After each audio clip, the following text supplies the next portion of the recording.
ගොඩක් කට්ටිය මගෙන් අහලා තිබ්බ ප්‍රශ්නයක් තමයි කොහොමද MCQ වල ලකුණු වැඩි කරගන්නේ කියලා. ඒ කියන්නේ ගොඩක් අයට එන ප්‍රශ්නයක් තමයි කොච්චර පේපර් කරත් හැමදාම එන ලකුණ හැමදාම එනවා ලකුණු වැඩි වෙන්නේ නැහැ. ඉතින් මම 2001 එක්සෑම් එකෙන් කුරුණෑගල දිස්ත්‍රික්කයේ දිස්ත්‍රික් සෙකන්ඩ් වුණා. එතකොට මට ෆිසික්ස් MCQ 48ක් තිබ්බා, කෙමිස්ට්‍රි MCQ 40ක් විතර තිබ්බා. ඉතින් කොහොමද මම ලකුණු නියම් 30ක් විතර එන කාලේ ඉඳන් මේ 40 ගානකට වෙනකල් ලකුණු වැඩි කරගන්න කොහොමද මම වැඩ කරේ කියලා තමයි මම අද කියලා දෙන්න හදන්නේ. ඒකත් ඔයාලට මේ ඉස්සරහට තියෙන මාසය තුළදී 25 ලෙවල් කරන කට්ටියට විශේෂයෙන්ම ඉස්සරහට තියෙන මාස තුළදී සෑහෙන වැඩ කරලා කොහොමද ඔයාලට ලොකු ලකුණක් ගන්න කියලා තීරණය කරන්න මේ වීඩියෝ එක ගොඩක් උදව් වෙයි කියලා මම හිතනවා. හරි. ඉතින් මෙහෙමයි සාමාන්‍යයෙන් වැඩේ වෙන්නේ. සාමාන්‍යයෙන් අපි පේපර් එකක් කරාට පස්සේ අපි ඉක්මනට මේක මාක් කරගන්න ඕනේ. එතකොට අපිට හම්බෙනවනේ මොනවද අපි වරද්දගෙන තියෙන ප්‍රශ්න කියලා. ඉතින් ඊට පස්සේ වරද්දගෙන තියෙන ප්‍රශ්න ටික හම්බුනාට පස්සේ අපිට කරන්න තියෙන්නේ ඒ වරද්දගත් ප්‍රශ්න හැම එකටම ඇයි වරද්දගත්ත කියන හේතුව ලියන්න.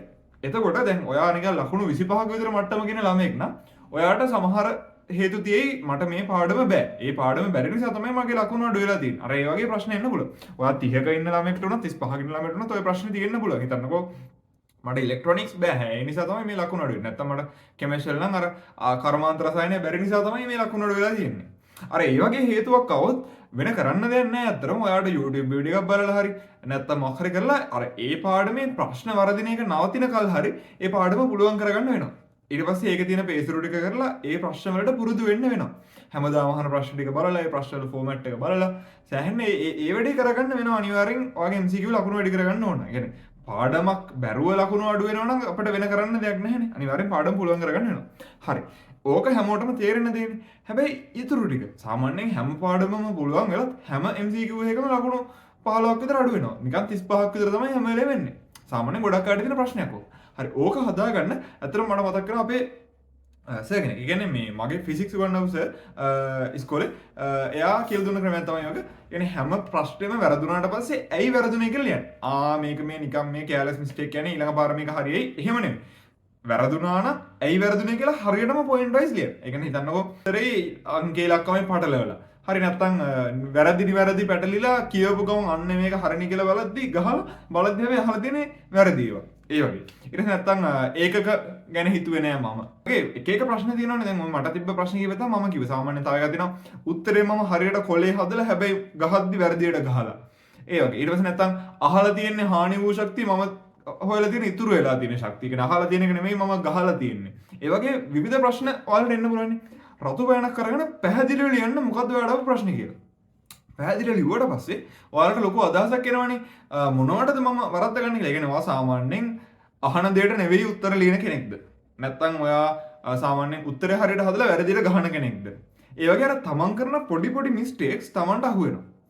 එතකොට ඒ මිස්ටේක්ස් නොවෙන විදිහට ඊළඟ පේපරේ කරන එක තමයි වැදගත්ම දේ. එතකොට සාමාන්‍යයෙන් හැම වැරද්දක්ම හරි ගස්ස ගන්න මොකක් හරි ක්‍රමයක් ඔයාලට හොයාගන්න පුළුවන්. සාමාන්‍යයෙන් මම කරපු දෙයක් තමයි ප්‍රශ්නේ කියවලා උත්තර ටිකත් කියවලා තමයි මම හරි උත්තරේ මොකක්ද කියලා හිතන්න පටන් ගන්නේ. ප්‍රශ්නෙත් කියලා උත්තර ටිකත් කියලා හරි උත්තරේ ගාඩක් හදනවා නම් ගාන හදනවා නැත්නම් හිතනවා නම් හිතනවා. එතකොට අර සමහර දේවල් මිස් වෙන්නේ. ඒ කියන්නේ ගොඩාක් වෙලා යන්නේ. සමහර ප්‍රශ්න වල උත්තර දෙනවා නිකම්ම අර ෆිසික්ස් වල එහෙම බිඳුවයි කියලා උත්තරයකුත් තියෙනවා ලොකු උත්තර කොටකුත් තියෙනවා. ඒතකොට සමහරට හරි බිඳුව වෙන්න පුළුවන්ද කියලා හිතලා බලලා තමයි ගාන හදනවා නම් හදන්නේ. අර ඒ වගේ මේ ගොඩක් කාලය අපත යන්නේ නැති වෙන්නත් ඔක ගොඩක් උදව් කරනවා. ප්‍රශ්නෙත් කියවලා උත්තර ටිකත් කියවලා ගාන හදන්න යන එක. ඒක ගොඩක් උපයෝගී වෙනවා. ඊට පස්සේ ආයේ මම තීරණය කරගත්ත දෙයක් තමයි කවදාවත් ඔක්කොම ආන්සර්ස් ටික බලන්න නැතුව උත්තරයක් ගහන්න. ඒ කියන්නේ තුන්වෙනි එක එකක් හරි දෙකක් හරි තුන වැරදි. එහෙනම් තුන ගහලා මම 4යි 5යි කියවන්නේ නැතුව ඉන්නවා කියලා කවදාවත් කරන්නේ නැහැ. පහම කියවලා පහෙන් වැරදි මේක තමයි ගහන්නේ. අර ඒ වගේ මේ හැමදාම වෙච්ච මිස්ටේක්ස් නේ. ඒ කියන්නේ නම් අර නිකන් මොකක්ද ඒකට කියන්නේ? ගිනි පෙලෙන්ලෙන් බැට කාපු මිනිහා කණාමැදිරි එළියටත් බයයි වගේ වෙන්න හැම MCQ එකකටම. ඔයාට කවදා හරි දවසක මේ වගේ MCQ එකක් වැරදිලා තියෙනවා නම් හෙනම අවධානයෙන් ඒ MCQ එක මේ පාර කරන්න. ඔය විදිහට කරොත් අර හැම පොඩි පොඩි වැරද්දටම හොයාගන්න මොන හරි ක්‍රමයක් මේ මම ආයේ වැරද්ද නොකරින්. ඒ කියන්නේ ඒකක බලලා දාන්න. ඊට පස්සේ අහන ප්‍රශ්නේ අහන දෙයමද ඔයා ඉර ගහන්නේ කියලා ඉර ගහන්න කලින් බලලා ප්‍රශ්න කියවලා ආයෙ ගහන්න. ඊට පස්සේ අර අවධානයෙන් ප්‍රශ්න කියවද්දි අහන දේ රවුම් කරන්න. මොකක්ද අහන්නේ කියන එක රවුම් කරන්න. රවුම් කළේ රවුම් කරපු එකට උත්තරේද ඔයා මේ අන්ඩර්ලයින් කරන්න කියලා ඔයා බලලා ඉන්න අන්ඩර්ලයින් කරන්න කලින්. ඊට පස්සේ MCQ එකෙන් කොටු කොලයට අරන් යද්දිත් බලන්න මම ගහපු එකමද මම මේ කොටු කොලයට අරන් යන්නේ. ඊට පස්සේ තව වැදගත් දෙයක් තමයි මේ MCQ එකේ ඒවා කොටු කොලයට ගහන වෙලාව.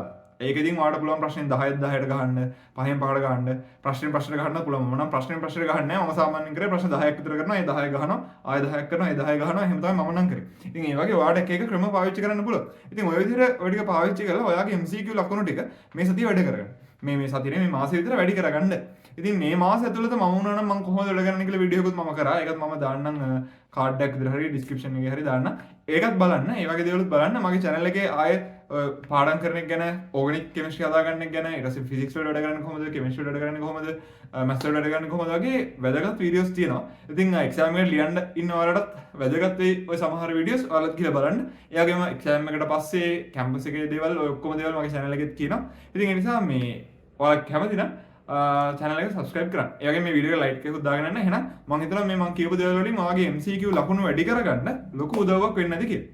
එහෙනම් මං කියනවා